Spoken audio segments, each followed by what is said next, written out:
Hi everyone, today we are going to talk about a project that allows you to run Kubernetes anywhere from your laptop, home labs, cars, IoT devices, and basically anywhere, called K3s.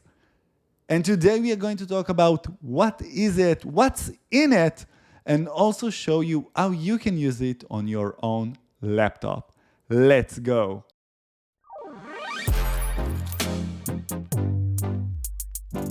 K3s is a lightweight, battery-included, production-ready distribution of Kubernetes.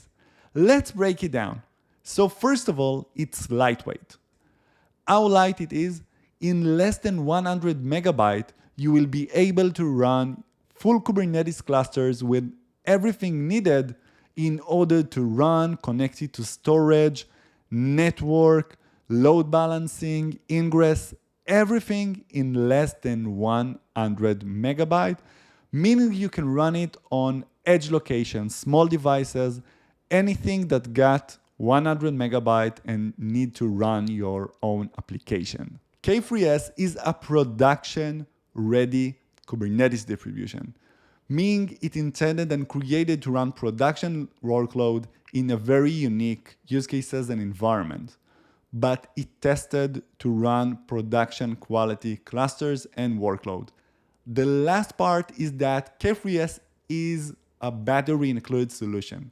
Usually when you have Kubernetes and when you install it at the open source, you get almost nothing in it. You need to connect it to network, define your own load balancer, ingress, connect it to storage.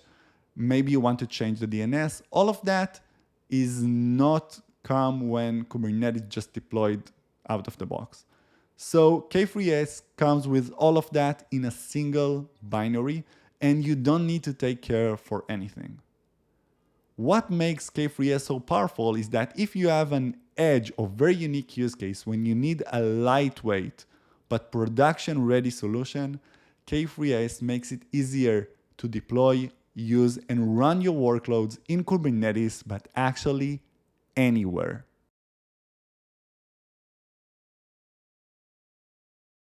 K3s is packed with a few tools that makes it easier to deploy and use Kubernetes and K3s on a lightweight environment. I'm going to list and explain a few of them. So the first one will be Flannel as a CNI. Flannel is a virtual network solution that allows you to run the interconnectivity between pod to pod in the Kubernetes network. So in Kubernetes, we have internal network and we need to run it somehow. Flannel will be the tool that helps you to create the virtual networking, but also needed to be integrated with Kubernetes. So in order to do that, K3s comes installed with Flannel and the CNI and everything already configured for you. The second thing is Core DNS. Core DNS already, we have spoke about it in a previous video, but if you want enterprise grade lightweight solution for DNS, Core DNS already installed in K3s, so when you use it, Core DNS will be there. Another thing is Traefik. Traefik is an ingress controller, so if you do want to get requests from users outside of the cluster and create an ingress controller to get the request, Traefik is already deployed in our K3s cluster. Also, Service LB allows you to create internal service load balancer. If you do want to use a mirror for an image repository, meaning you want image to run locally and mirror them from a remote repository, it also comes with an image repository.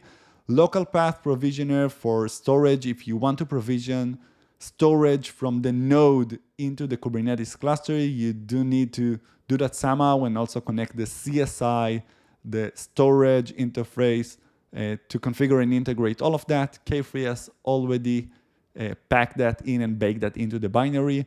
And also some host capabilities tools that allows you to debug and test the host from the Kubernetes cluster. So everything gets much, much easier when all of these tools actually packed in within your Kubernetes cluster. So when you want to deploy it, you just install K3s and all of that come together and the cluster is ready to be up and running.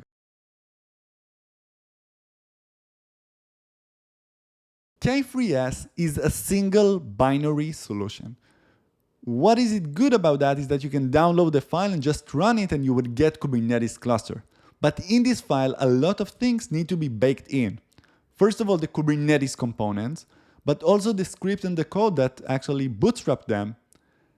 We also need to have the tools that we talked about. For example, the networking, core DNS, the manifest for them, the binaries and the images to run them.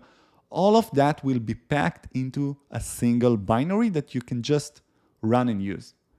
K3s architecture can be used a single node architecture, but also multi-node. What does it mean?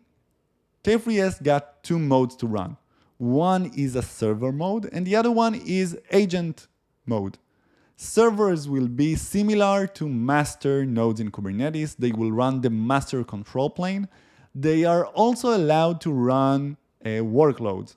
In Kubernetes, we usually distinguish between master and worker. In here, the servers will run both the master components, but also can run workloads.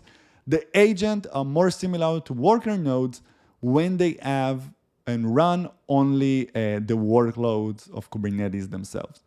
So we can use a single node architecture with K3s when we got one K3s server with everything as the control plane and the data plane and the Kubernetes components and the workload, the user workloads, or multi-cluster architecture when we have servers and agents. It's based on what we want to do. In here we can see a diagram with all of the components needed to run that. From the processes that you see on the top, those are the K3s processes on the servers when you can find the API server, proxy, Flannel, scheduler, everything regarding Kubernetes master components.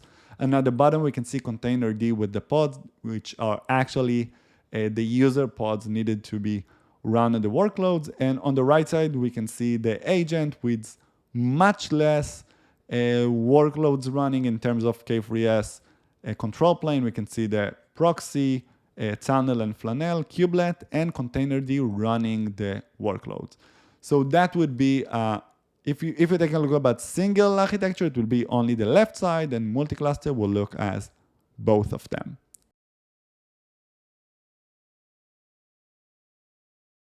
K3s can fit a wide variety of use cases. I'm going to talk about three of them. One is when we got a small footprint environment. It can be because we are IoT company and we need to run some app very close to our devices somewhere. It can be because we are in the food or banking industry and we need to run some Kubernetes cluster in our branches. And it can be a wide varieties of use case from cars and whatever you can think of that we got very low footprint. We need to keep cheap on hardware, but we do need our application to be stable out there. And this is where K3s is the main choose to pick because it's very lightweight and also production ready. Another use case is the ephemeral environment and ephemeral clusters. K3s is very fast to spin up and use. If you do want to run CI and test, again, Kubernetes environment, and you want to test your application, ephemeral cluster can be a really good solution, and K3s can be a very fast solution to use. Obviously, there is a difference. So if you're using EKS in production and you do want to use K3s for testing, there is a difference, and it doesn't mean that 1% of the tests that were succeed on K3s will be successful on the EKS cluster. And the last part is local environment and local development. So when you develop and you decide to develop local and you want to test things on your local Kubernetes cluster, you can install and deploy K3s on your own laptop. And this is what we are going to see on the demo today. K3s is lightweight and suitable to run on laptops. So that can be really fit and really good use case if you want your developers to test and verify things locally before you deploy it the first time for the CI/CD.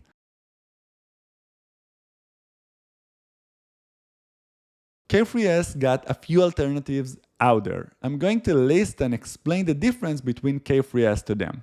The first one is Kind, Kubernetes in Docker, a lightweight version of Kubernetes that I'm using for most of the demos in the series. It's good for local development, but it's not production ready. So do not take Kind into production. And the other thing about Kind is that it got a few tools in it but not as much as k3s. So the tools are important, and if you're using Kind, you will need to do a post-deployment of tools to make it and connect it and integrate it to your own infrastructure. Another option is k0s. It's a lighter version of Kubernetes than k3s. So you can compare them and understand which capabilities of k3s and k0s as and the difference between them. If you need a lighter version of Kubernetes than k3s, k0s can be a good solution for you. But if you can run all of that, k3s can be a really good solution. Another alternative is k3d. It's like k3s in Docker. It's a wrapper for k3s to run it in Docker, and we are going to see that later on the demo. So if you got Docker and you don't want to play and work with the existing node that you have, running that in Docker can make it a little bit easier to run and deploy. I like it for local development when you have Docker and you don't want to install and deploy and run the binary without the Docker engine.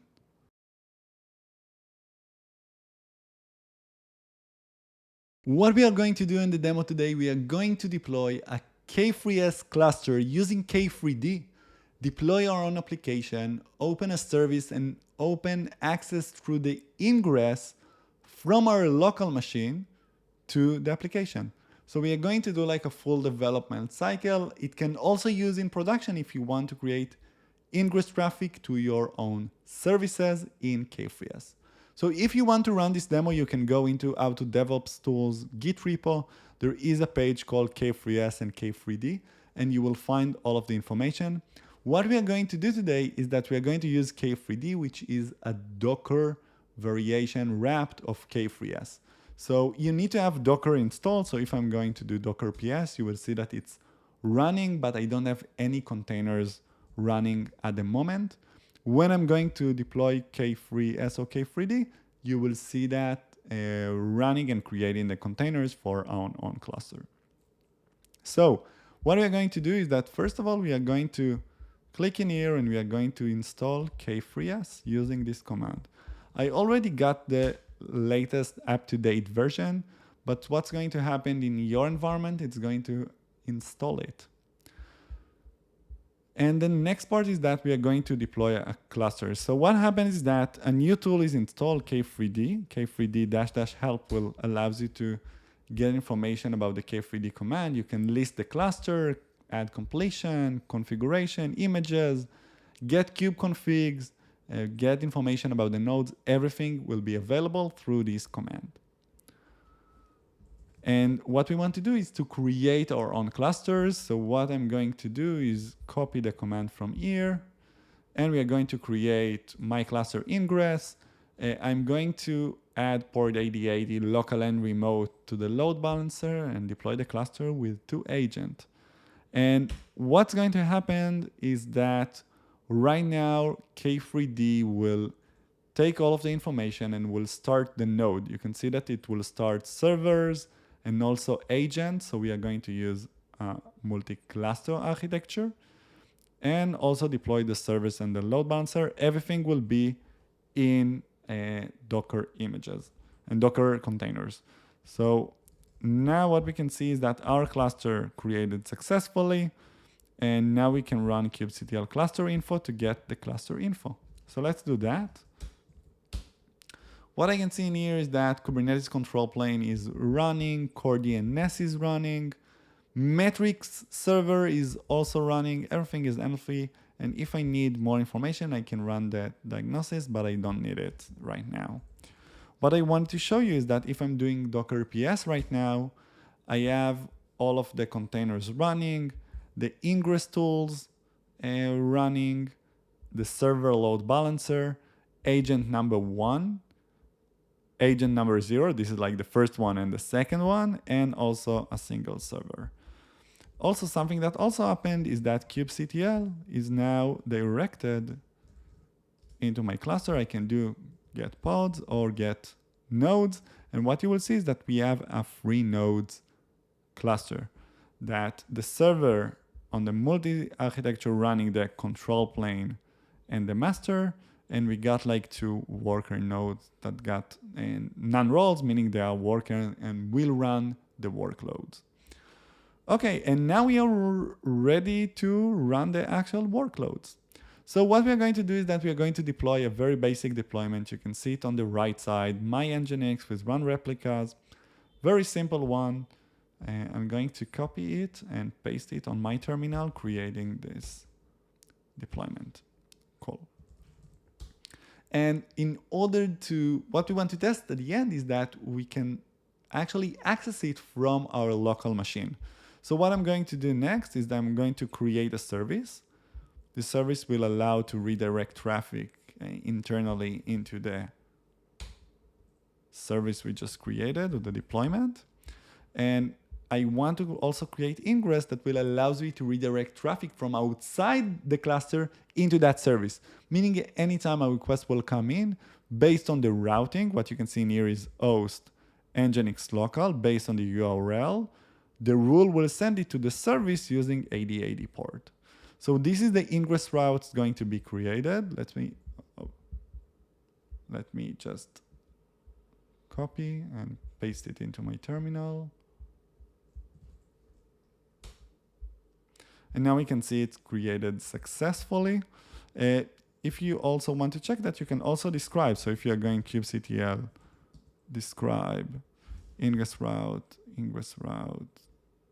that, you can see the full explanation about the ingress route created, API version, when it was created, entry point, what is the rule, host match to Nginx local. Anytime we will go into Nginx local, redirect that into my Nginx service. Okay, and now what we want to test is that when we make a request to Nginx local, it will go into our k3s and k3d cluster. And for that, we need to add Nginx local into our etc hosts.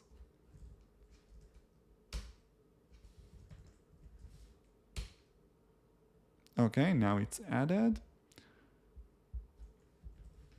And the last part, when we want to check, is to open our own application. I will just make sure that the pod spin up already. Cube. Okay, so the pod is up and running, and now we can make the request to the pod. So I'm going to do open Nginx local on port 8080, and that means that a request will go into the port created on my local machine by K3D into the ingress controller, into the service, and into the Nginx pod that is running. And what you can see on the right side, welcome to Nginx, and the pod running on the cluster actually answered to this request. And this is what makes it such an easy to use K3s, first of all, for local development, as I did right now, that I have the ability to create a cluster very fast, deploy my services very fast, and also create the traffic into and outside of it. And also, if we want to take that into production, we can just deploy K3s on any cluster or any machine that we have. And all of those capabilities will come baked in. We just need to tweak our YAMLs and manifest to work with the configuration on our infrastructure. And this is what's so powerful in K3s and K3D. And the last thing for today is the sticker. Unfortunately, I don't have K3s sticker. I have only the CNCF ambassador sticker, so I will use that to make my board not empty. But if you do have K3s sticker, please send it to me and I will replace that. See you next time.